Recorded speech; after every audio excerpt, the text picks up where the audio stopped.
हमारा कारक। यदि जब देखिए अब इसके बाद हम जान लेते हैं कि ओजोन छिद्र क्या होती है और ये कैसे तरह। देखिए जिस तरह से हम सभी जानते हैं ओजोन परत को जो हम मापते हैं, ओजोन परत को डॉब्सन में मापा जाता है, जिसे हम शॉर्ट में डीबी बोलते हैं। देख ये हो गया हमारा धरातल, ये हो गया वायुमंडल। ठीक, इसकी मोटाई कुछ होती है। देखिए इसकी जो ओजोन परत की जो औसत मोटाई होती है वो होती है 300 से लेके 600 डॉब्सन। ठीक, और यहाँ एक बात याद रखिएगा, एक डॉब्सन बराबर 0.01 मिलीमीटर होता है। ठीक, अब देखिए अब यदि इसकी औसत मोटाई 300 से 600 डॉब्सन जो होता है, यदि इसकी परत की मोटाई 220 डॉब्सन से कम होती है तो ओजोन छिद्र का निर्माण होता है। किसका निर्माण होता है? ओजोन छिद्र का निर्माण होता है। अब देखिए ये इतना मोटा है, मान के चलिए यहाँ एक ओजोन परत का क्षरण हुआ और इसकी मोटाई घट गई ऐसे करके, तो इससे किसका निर्माण हुआ? ओजोन छिद्र का निर्माण हुआ। छिद्र करने का मतलब ये नहीं हुआ कि वहां का जो ओजोन होगा पूरी तरह से खत्म हो जाएगा, नहीं, उसके सांद्रता में जो है गिरावट आ जाएगी। मतलब यदि इसमें 100% था, अब ये घट के कितना हो जाएगा? लगभग 50% हो जाएगा या 50% से और ज्यादा अधिक हो जाएगा, तो उससे क्या कहा जाता है? ओजोन छिद्र कहा जाता है। इससे क्या होती है? अल्ट्रावायलेट बी जो किरणें होगी वो आसानी से हमारे धरातल पर पहुंच पाएगी और उससे उपस्थित यहाँ जितने भी जीव जंतु होंगे उसे प्रभावित करेगी। ठीक है, देखिए और यहाँ दूसरी बात हम जान लेते हैं, ओजोन परत की खोज सबसे पहली जो की गई थी वो हेनरी बुसन और चार्ल्स फेब्री के द्वारा की गई थी। किसके द्वारा की गई थी? हेनरी बुसन और चार्ल्स फेब्री के द्वारा 1913 में की गई थी। और ये दोनों जो वैज्ञानिक थे वो फ्रांस के महान वैज्ञानिक थे। और ओजोन छिद्र की खोज की बात की जाए कि ओजोन छिद्र की खोज किसके द्वारा की गई थी, तो फॉरमैन के द्वारा की गई थी। और अंटार्कटिका में जो ओजोन की खोज की गई थी 1985 में ब्रिटिश दल के वैज्ञानिक ने ओजोन मैपिंग स्पेक्ट्रोमीटर के द्वारा की गई थी। पूछा जाता है कि अंटार्कटिका में जो है ओजोन छिद्र की खोज कब की गई थी, तो 1985 में की गई थी और ओजोन छिद्र की खोज फॉरमैन के द्वारा की गई थी। अब देखिए हम कुछ देर पहले अभी पता है कि सूर्य से निकलने वाली 3 तरह की अल्ट्रावायलेट रेज होती है। एक होती है अल्ट्रावायलेट ए होती है, एक होती है अल्ट्रावायलेट बी होती है, एक होती है अल्ट्रावायलेट सी होती है। और ये अल्ट्रावायलेट सी जो है ओजोन के निर्माण में सहायक होती है, ओजोन के निर्माण में सहायक होती है। अब देखिए ये हमारा पृथ्वी है, ठीक, यहाँ ये हमारा ध्रुव है, ये ध्रुव है, ये साउथ ध्रुव हो गया, ये नॉर्थ ध्रुव हो जाएगा, नॉर्थ पोल हो जाएगा।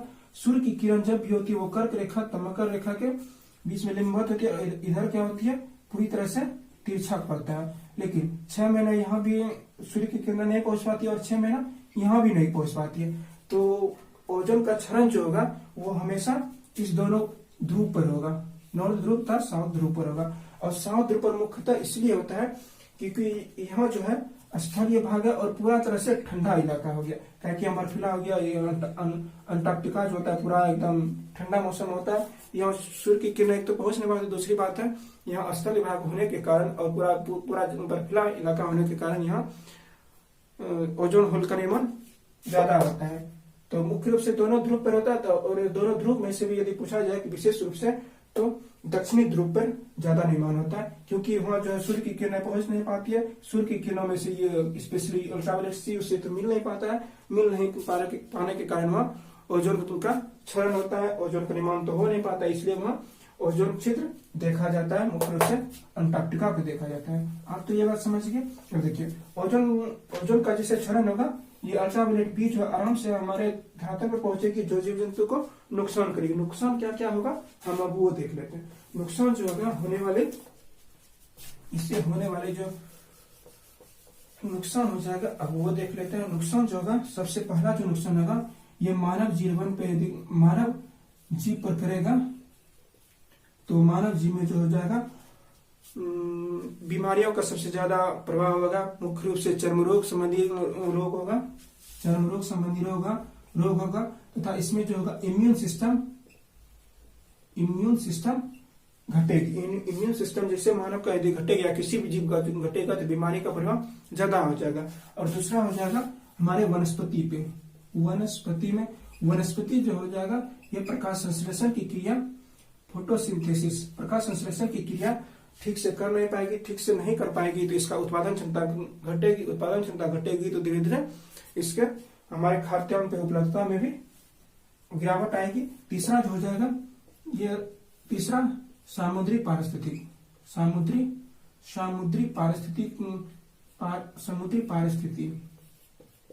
पारिस्थिति को लेकर इसमें विविधता आ जाएगी। ठीक, अब वो कैसे आएगी, क्योंकि समुद्र में जो है फाइकोप्लैंक्टन नामक एक पौधे का सूर्य की उपस्थिति पर निर्माण होता है, जो समुद्र के जीवों के लिए बोले तो मछली के लिए सबसे ज्यादा उपयोगी होता है। यदि वही चीज निर्माण नहीं होगा, यदि मछली का जो भोजन फेवरेट है फाइकोप्लैंक्टन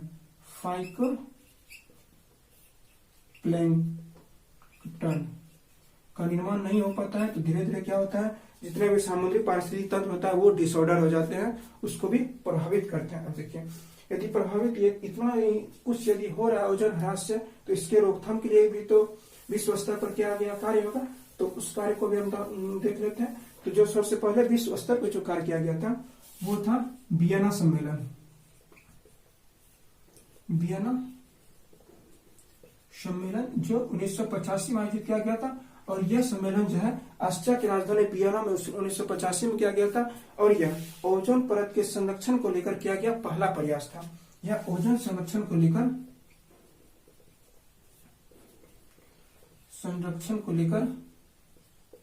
किया गया पहला प्रयास था। दूसरा जो किया गया था मॉन्ट्रियल प्रोटोकॉल किया गया था। मॉन्ट्रियल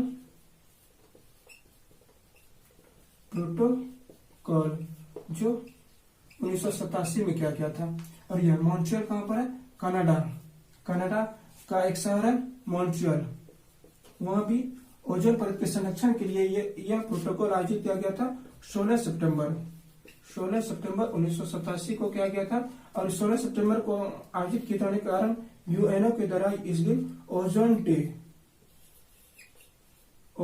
डे मनाने का शुरुआत किया गया था, क्योंकि ओजोन के संरक्षण के लिए किया गया था। तथा यह जो प्रोटोकॉल जो लागू हुआ था वह 1 जनवरी 1989 को लागू हुआ था। यह क्वेश्चन बहुत बार पूछा गया है कि मॉन्ट्रियल प्रोटोकॉल कब लागू हुआ, तो 1 जनवरी 1989 को लागू हुआ था। ठीक, और इस प्रोटोकॉल में कहा गया था कि सीएफसी के यूज को सीमित किया जाए 2010 तक, जो बहुत हद तक सक्सेस हुआ नहीं। उसके बाद इसके बाद जो किया गया, हाल ही में जो रिसेंट में किया गया था वो किगाली समझौता किया गया था।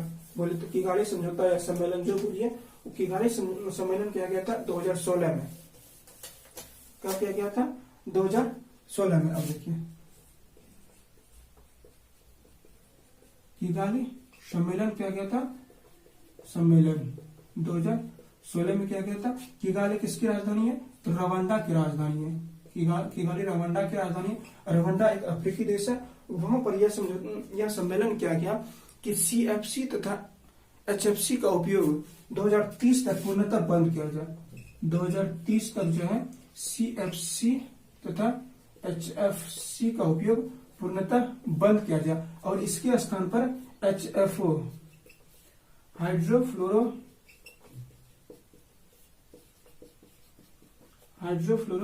ओलाफिन का उपयोग किया जाए। हाइड्रोफ्लोरोओलाफिन का उपयोग किया जाए। ठीक, ये कहा गया था किगाली सम्मेलन में। अब यदि देखा जाए कि हम अपने स्तर पे क्या कर सकते हैं, तो वही एसी और रेफ्रिजरेटर का यूज हम जितना कम कर सकते हैं, परफ्यूम का यूज भी हम जितना कम कर सकते हैं। उसके बाद आ गया है कि कहीं जल जमाव की स्थिति हो तो हम उससे बढ़िया से अथी करें। उसके बाद यदि कहा जाए तो बहुत ज्यादा इसे जागरूक करने के लोगों को जरूरत है कि एसी और फ्रिज सबका यूज जितना कम किया जाए।